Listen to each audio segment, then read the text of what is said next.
Hello, good morning বন্ধুরা, সবাই কেমন আছো? আশা করি তোমরা সবাই ভালো আছো, সুস্থ আছো। তো পঞ্চানন প্রামাণিক চ্যানেলে তোমাদের সবাইকে স্বাগত। তো চলো আজকে তোমাদেরকে আগে ফার্স্টে ঘড়িটা দেখিয়ে দিই, এখন কটা বাজে। সব দিনেই মুখে বলি আজ কটা বাজে, আজকে ফার্স্টেই দেখিয়ে দিই। এখন ঘড়িটা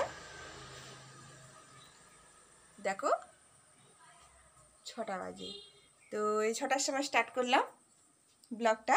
তোমরা অবশ্যই ভিডিওটা দেখবে, লাস্ট পর্যন্ত পুরোটাই দেখবে। তো দেখো এখন বাড়িটা বেশ ফাঁকা ফাঁকা লাগছে, একটু পরেই হয়তো আবার মেঘ চলে আসবে। হ্যাঁ, তো দেখো তোমাদের দাদাভাই স্নান করতে যাবে, রেডি হয়ে গেছে। তো আমাকে বলছে খালি গায়ে আছি কেন, তুমি ব্লগটা স্টার্ট করছো এখন? তো কী হয়েছে, তোমরা তো সবাই আমরা নিজেদের লোক, তাই না? তো তোমাদের কাছে আমাদের লজ্জা কিসের? তো এই দেখো, কালকে বৃষ্টি হয়েছিল না? এই দেখো সন্ধ্যাবেলায় সব স্নান করেছিলাম, সব জামা কাপড় এখানে মেলা হয়ে রয়েছে। তো ছেলেরা উঠে পড়েছে। চলো আমার ছেলেকে আগে দেখাই। আমার ছেলে উঠে পড়েছে, মেয়ে উঠে পড়ে ওয়াশরুম চলে গেছে। আজকে ওদের সব হাফ ছুটি। এই দেখো আমার ছেলে বসে আছে এখানে। গুড মর্নিং বন্ধুরা। বাবা আগে গুড মর্নিং বন্ধুরা বলে দিয়েছে। তো চলো বাপি, চলো তাড়াতাড়ি রেডি হয়ে নাও এবারে। দেখো আমার ছেলে ব্রাশ করবে কি উঠে পড়ে আমার কোলে উঠে গেছে। মা আমার কোলে, আমাকে কোলে নাও। তো দেখো এইরকম কোলে চাপলে কি দেরি হবে না স্কুলে? তো এইরকম করতে থাকে দুষ্টুমি সারাক্ষণ। তো চলো আমি এবারে চটপট বাড়ির কাজগুলো সেরে নিই, ছেলে স্কুলে যাবে। তো ঘর পুরো ঝাটপাট দিয়ে দিই, ঝাটপাট দিয়ে ঘরটা মুছে নিই চট করে, কেন বাসি ঘরে ছেলেকে স্কুলে পাঠাবো না, মেয়েকে স্কুলে পাঠাবো না। তো আজকে ওদের হাফ ছুটি, শনিবার। ছেলের হবে 12টায় হবে ছেলের, আর মেয়ের হবে 10:30টায়। তো ওরা আজ তাড়াতাড়ি বাড়ি চলে আসবে, ভালোই হবে, একটু রেস্ট করতে পারবে সারাক্ষণ। ওরা স্কুল থেকে এসেই ওদের টিউশন চলে যেতে হয়, একটু রেস্ট করতে পারে না। তো এই জন্য ওরা একটু রেস্ট পাবে একটুখানি আসলে। তো তাড়াতাড়ি কাজটা সেরে নিই, আজকে টিফিন বেশি বানাবো না, ওরা খেয়ে চলে যাবে। খেয়ে চলে হালকা একটু টিফিন কেক দিয়ে দেবো।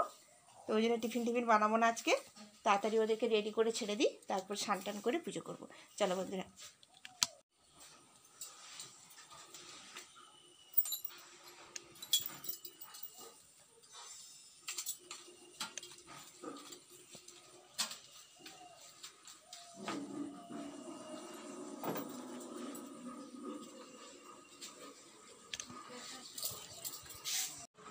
আর দেখো আমার ঝাটপাট দেওয়া হয়েছে, ঘর মোছা হয়ে গেছে। আর রান্নাঘর দেখো আমি পুরো পরিষ্কার করে রেখেছি, কেন কি আমার রান্নাঘরে আমি রাত্রের যা খাওয়ার আমরা খাই, যা বাসন কুসন পরে সব আমি পরিষ্কার করে ধুয়ে রান্নাঘরটা গুছিয়ে পরিষ্কার করে রেখে দিই। তো এই জন্য আমার রান্নাঘরের ঝামেলা থাকে না।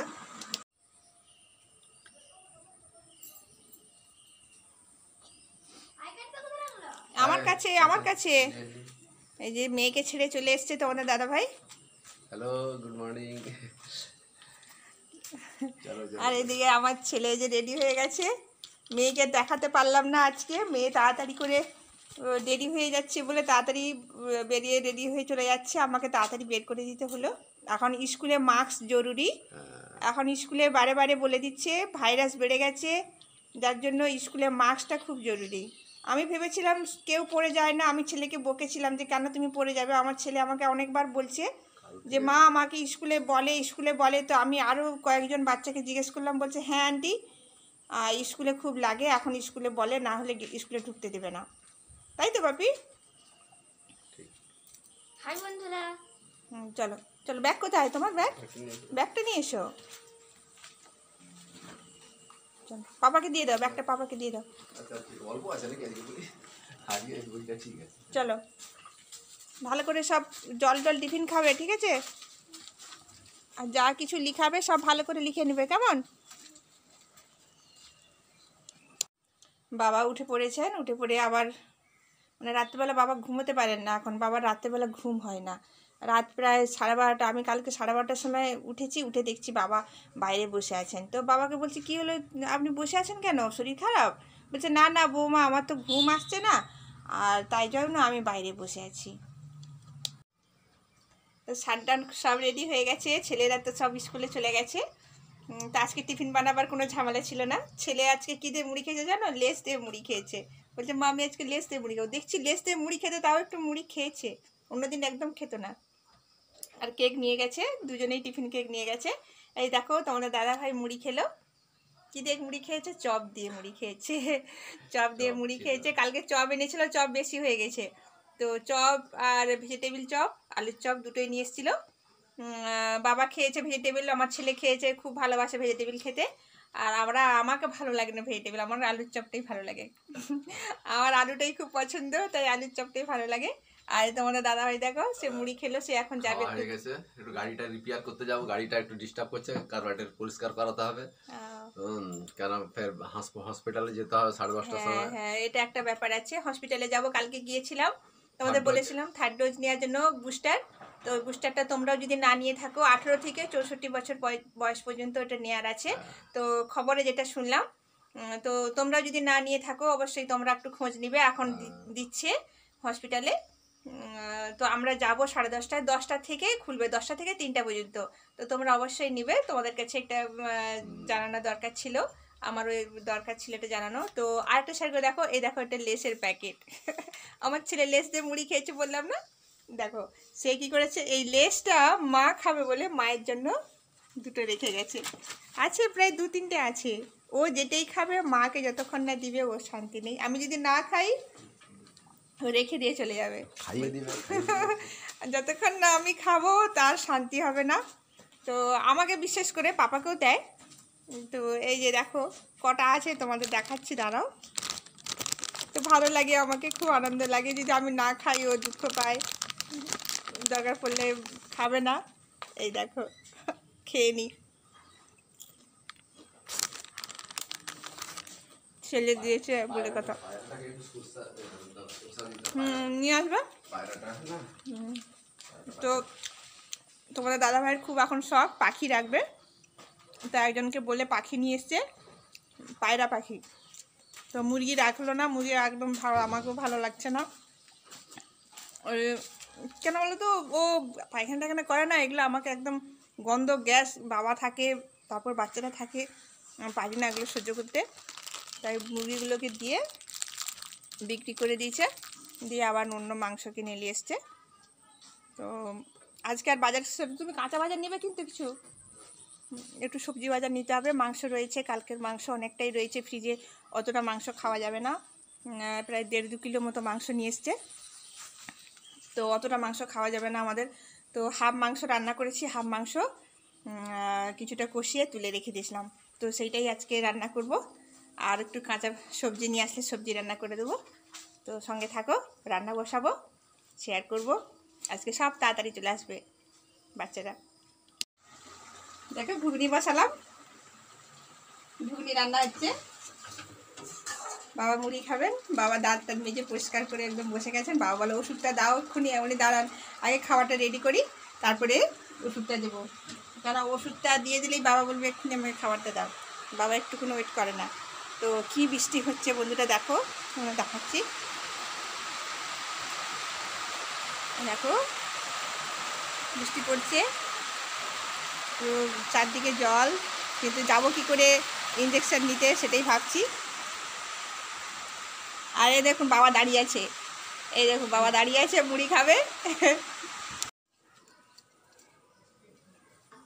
কেমন রোদ বেরিয়েছে, এক্ষুনি বৃষ্টি হচ্ছিল, এক্ষুনি রোদ বেরিয়েছে। তো যেগুলো ভিজাগুলো সব ভেতরে মেলা ছিল সেগুলোকে একটুখানি বাইরে না দিলে রোদের মধ্যে, এখন এই বর্ষাকালটা এরকমই, এক্ষুনি বৃষ্টি আসবে, এক্ষুনি রোদ বেরোবে, তাহলে ওটাকে আবার দিতে হবে, আবার তুলতে হবে। এটা একটা বাজে কাজ, এটা বাড়তি কাজ না, তাই না? তো এরকমভাবে আবার সেদিকে রান্না বসিয়েছি। তোমাদের দাদাভাই এখনও আসেনি, সে বলে গেল গাড়ির কার্বোরেটর ঠিক করতে। তো আজকে মিস্ত্রি কাজ করবে না বলেছিল, তো আমি বললাম যে একটা মিস্ত্রি একটা লেবার অন্তত দিলে আমাদের দিকে কাজগুলো একটু একটু করে এগাতে থাকে। তো এই ভিজাগুলো একটুখানি না দিয়ে দিলে না, সব এইখানটায় মিলে রেখেছিলাম। আর মোটা মোটা যেমন জামা কাপড় আছে বাচ্চাদের, আমার, এগুলোকে না রোদে দিলে, একটু যদি আধ ঘন্টা রোদ লাগে তো এটা ভালোই শুকিয়ে যাবে। এগুলো একটু কষ্ট করলে জিনিসটা শুকিয়ে যাবে, তুলে রাখলে ঠিক আছে, কিন্তু ফের মাঝে মাঝে ভুলে যাই।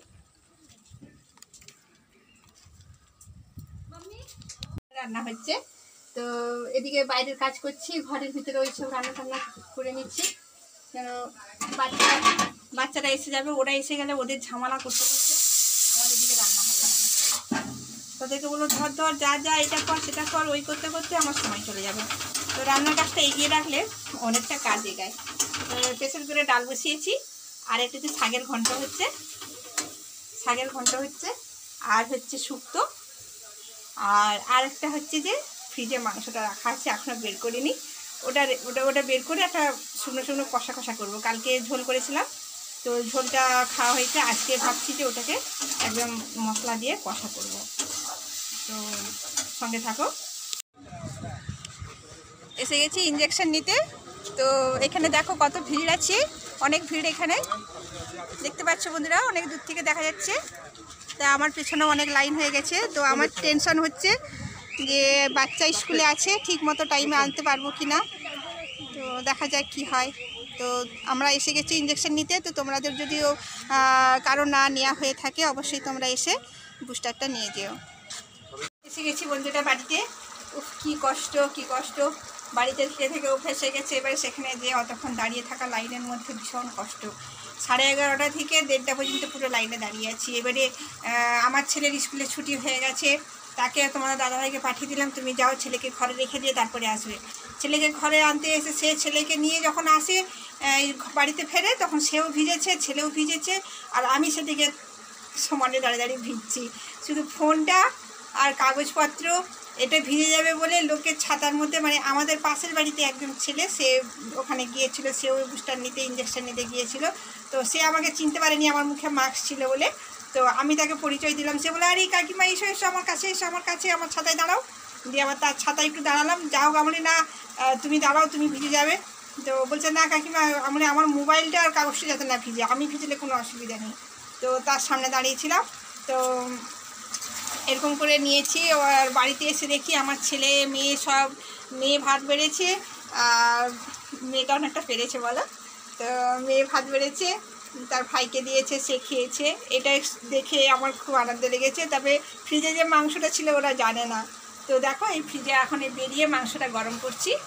তো মাংসটা গরম করছি, আবার একটু খাওয়াবো ওদেরকে। ওরা তো ভাত খাবে না, হয়তো বসে বসে মাংসটা খাবে। তো বাবাকে ভাত দেবো, বাবা স্নানও করেনি। এসে দেখি 2টা বেজে গেছে, বাবা শুয়ে আছে। স্নানটা করে নিলে ভাত খাবে, স্নান করেনি। আবার এসে বলতাম বাবা স্নান করুন, বলতে এই যেই স্নান করে বেরোলো। এবার বাবাকে দেবো, আমরা খাবো শান্তি করে, পেট শান্তি।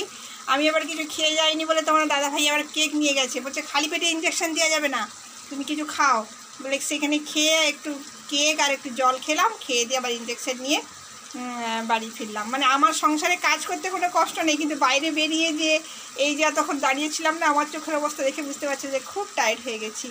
তো বন্ধুরা খাওয়া দাওয়া করে নিই, তারপরে আসছি তোমাদের কাছে। সন্ধে হয়ে গেছে, আর একটু পরে সন্ধে দিতে হবে। তো দুপুরবেলায় এসে ও ভাত টাত খেয়ে দিয়ে খুব মানে শুয়ে পড়েছিলাম, এত টায়ার্ড লেগেছিল।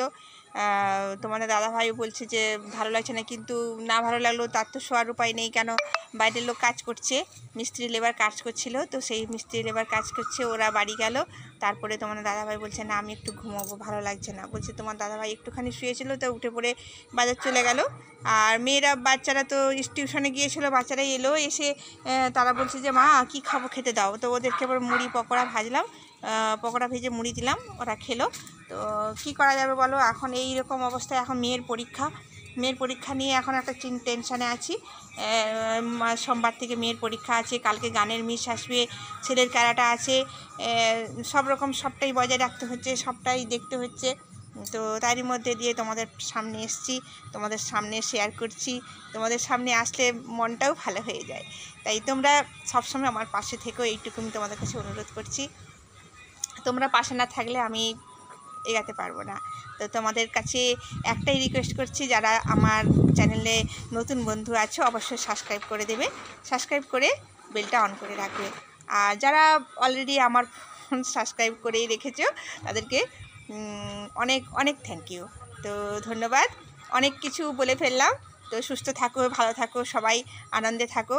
তো তো আমরা তো এটাই চাই না প্রত্যেক দিন, যে আমরা সবাই কিভাবে আনন্দে থাকবো, কিভাবে সুখে থাকবো। তো সবার কাছে একটাই অনুরোধ, সবাই ভালো থাকো। কি আছে, আজ আছে কাল নেই, আজ এটা আসবে কাল সেটা যাবে, এটাকে নিয়ে ঘরে তো আর মন খারাপ করে লাভ নেই। তো চলো বন্ধুরা, ভিডিওটা আজকে এই পর্যন্তই, দেখা হচ্ছে নেক্সট ভিডিওতে। Tata, bye bye.